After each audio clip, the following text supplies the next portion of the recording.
ایک درویش تھے, ایک مسجد ہے کوبے والی, ان میں ان کی قبر ہے. کوئی زیادہ سال نہیں گزرے, زیادہ زیادہ 40-50 سال گزرے ہوں گے. وہ جب دنیا سے فوت ہو گئے تو ان کی دل کی دھڑکن بہت تیز تھی. دل زندہ ہے کہیں فوت ہو گیا. ڈاکٹر کو بلایا, اس نے کہا جی جسم سارا فوت ہو گیا ہے. انہوں نے کہا دل نہیں مرا. میں ان کی قبر پہ کبھی کبھار جایا کرتا ہوں, ایک مسجد کے ایک کونے میں ہے. وہ دل زندہ تھا, دھڑک رہا تھا. آخر طے ہوا یہ دل زندہ ہی رہے گا, اس اللہ کی امانت کو لحد میں پہنچا دو. وہ دل زندہ کیوں تھا؟ اس شخص کے, اس درویش کے کچھ معمولات ہیں, میں بتاتا ہوں. وہ کبھی وضو کا پانی ضائع نہیں کرتے تھے, وضو اہتمام سے کرتے تھے, تھوڑے پانی سے وضو کرتے تھے, مسواک استعمال کرتے تھے. وہ ہر وقت بندہ ذکر کرتا تھا, اور کبھی سورت ملک نہ پڑھی ہو اور سوئے ہوں, سورت ملک کو یاد کی, پھر یاد کی, پھر یاد کی سورت ملک, اور کبھی اور درود پاک کا اہتمام کرتے تھے. لیکن پڑھتے کیسے تھے؟ آج ایک درود پاک پڑھنے کی ادا مجھ سے سیکھ لیں اور مجھے سکھا دیں, ہم سب سیکھنے والے ہیں.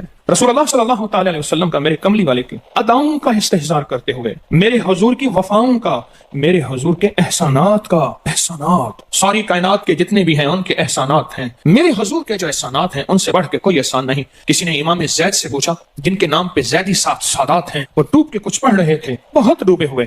کسی نے پوچھا کہ آقا کیا پڑھ رہے تھے؟ فرمایا درود پاک پڑھ رہا تھا. اور پوچھا کہ حضرت یہ ڈوب کے کیا؟ کہا اپنے بڑوں کے احسانات کا استحضار تھا کہ انہوں نے ہم پہ احسان کیا. امام زید کی ادائیں ہیں, استحضار ہو ساری کائنات کے احسانات, لیکن جو احسان میرے کملی والے کا ہے وہ کسی کا ہو نہیں سکتا. جو احسان میرے آقا کا ہے وہ کسی کا ہو نہیں سکتا. احسانات ہوں. اچھا پہلے تصور میں آئیں گے, پہلے زبان پہ, پھر تصور پہ, پھر توجہ پہ, اور پھر ایک وقت ایسا آئے گا, ایسا محسوس ہوگا کہ میرا حضور ہے, ان کے ہاتھ مبارک ہیں, حوض کوثر کا پیالہ ہے, وہ مجھے دے رہے ہیں, میں پی رہا ہوں, اور اس کا ذائقہ میری زندگی میں کبھی جائے گا ہی نہیں. ایسا ہوتا ہے جن کے ساتھ یہ بیتی ہے بات, ایسا ہوتا ہے, اور 100% ہوتا ہے, اور 100% ہوتا ہے. ایسا ہوتا ہے. مشق کرتے کرتے آپ اس مقام تک پہنچ جائیں گے, مشق کرتے کرتے اس مقام تک پہنچ جائیں گے, خود محسوس ہوگا اور جاگتی آنکھوں سے محسوس ہوگا. اور مشق کرنی ہے حضور کے احسانات کو سامنے رکھ کے. ایک تصویر درود پاک پڑھ لیا کریں زندگی میں, روز ایک, چاہے زندگی یعنی دن میں کسی وقت بھی صبح شام پڑھ لیں, بہتر ہے. ورنہ ایک تصویر ایسی جس میں حضور کے احسانات ہوں کہ یا رسول اللہ آپ کی برکت سے آج میری پیشانی سجدوں میں ہے. یا رسول اللہ آپ کی برکت سے آج میں آپ سے مانگنے والا, آپ کے رب سے مانگنے والا ہوں, اور اس کے غیر سے مانگنے والا نہیں ہوں. یا رسول اللہ آپ کی برکت سے میں قرآن کا حامل ہوں, سجدوں کا حامل ہوں, نماز کا حامل ہوں, اور آپ کی برکت سے یہ ملا مجھے نیکیاں, یہ عبادتیں, یہ سعادتیں, یہ راحتیں, یہ رحمتیں, یہ برکتیں, یہ خیریں ملی. یا رسول اللہ آپ کی برکت سے.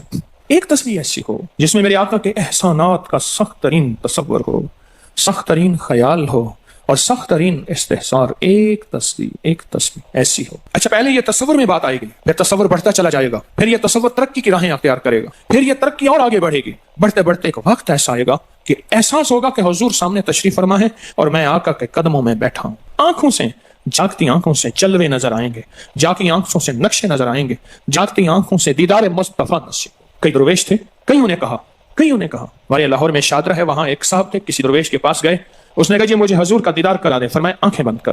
آنکھیں بند کر کے تو اس دم اس کی جھٹکے سے آنکھیں کھولی. کہا اللہ کی قسم میں نے حضور کا دیدار کر لیا.